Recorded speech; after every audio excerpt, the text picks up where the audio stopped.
دعائیں بھی مانگتا رہا، رب کو کہتا بھی رہا، ٹکڑے بھی سنائے لیکن پورے نہ ہو۔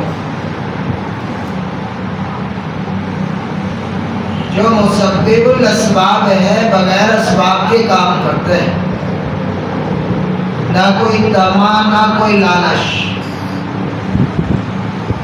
سب کچھ انسانوں کے لیے پیدا فرمایا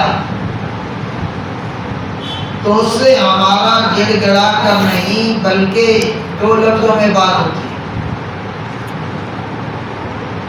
حالانکہ حدیث رسول کے اندر جتنی بھی دعائیں ملتی ہیں یا قرآن کریم میں، بلکہ اس کے اندر اللہ کی بڑائی زیادہ ہے۔ صحابہ کرام رضوان اللہ تعالی علیہم اجمعین، خود رسول اللہ صلی اللہ علیہ وسلم کی ذات عالی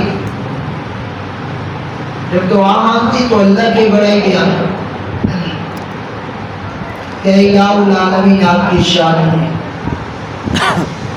قرآن میں دعائیں مانگنا کا سلسلہ بھی سکھایا، دعا مانگنی کس طریقے سے ہے، کیسے مانگنی ہے۔ اب یہ بھی ایک دعا ہے، ربنا لا تؤاخذنا ان نسینا او اخطانا۔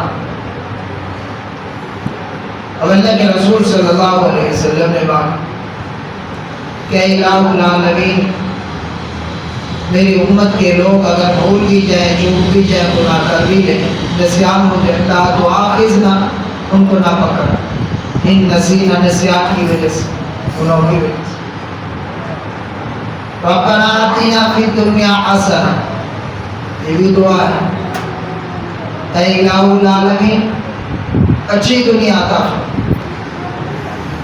ربنا اننا سمعنا منادیا ینادی بالایمان ان آمنوا بربکم فآمنوا، یہ بھی تو دعا، یعنی دعاؤں کا سلسلہ سکھلایا گیا کہ دعا مانگنی کس طریقے سے، اللہ کو راضی کس طریقے سے کرنا۔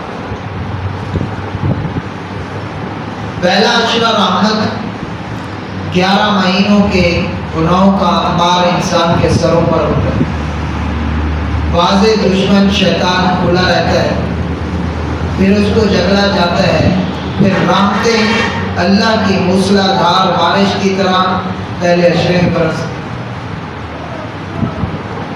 اب رحمت کو ہم نے کتنا سمیٹا، اللہ سے کتنا مانگا، رب کو کتنا راضی کیا، آیا کہ دوسرے عشرے کے اندر ہم اپنی آپ کو معاف کروا سکے یا نہ کروا سکے۔ اب تیسرا عشرہ آ گیا تو تیسرے عشرے کے اندر کیا ہمارا نام یہ لکھا جا چکا ہے کہ یہ جہنم میں نہیں جائیں گے،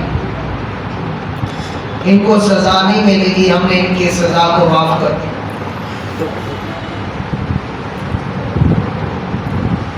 تو آدمی سوچتے ہیں کہ مانگتا تو ہوں لیکن اللہ کیا فرماتے ہیں اس طریقے سے، مانگنا ہے جی لگا کر مانگو، آپ کو راضی کرو۔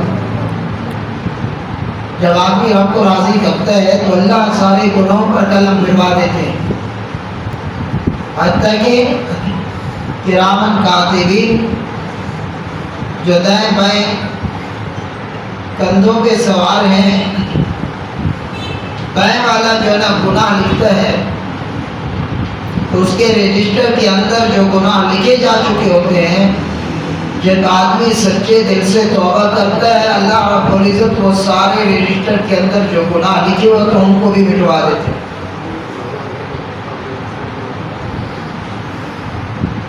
مگر اب سوچتے ہیں کہ ساری فطرت ہے، آج کل پھر سوشل میڈیا، پھر فتنے بڑے عجیب عجیب، بیٹھ کے وہاں سے کسی کی بات کو سنا، کوئی دہری قسم کے لوگ مل گئے، نے کہا کہ رب تو نظر آتا نہیں ہے تو مانگے کس سے۔ اب ذہنی طور پہ تو یہ ہوتا ہے کہ جس کے پاس کوئی کام پڑتا ہے تو وہاں سے ہوتا ہوا نظر آتا ہے تو اس کے پاس جانا چاہیے، تو رب سے کیا مانگے۔ اب وہ آدمی اگر کوئی مانگ بھی لیتا ہے، مجھ جیسا کمزور ایمان والا، تو ایک آدھ بات کر دیتا ہے، بس بات ختم۔ حالانکہ اللہ کیا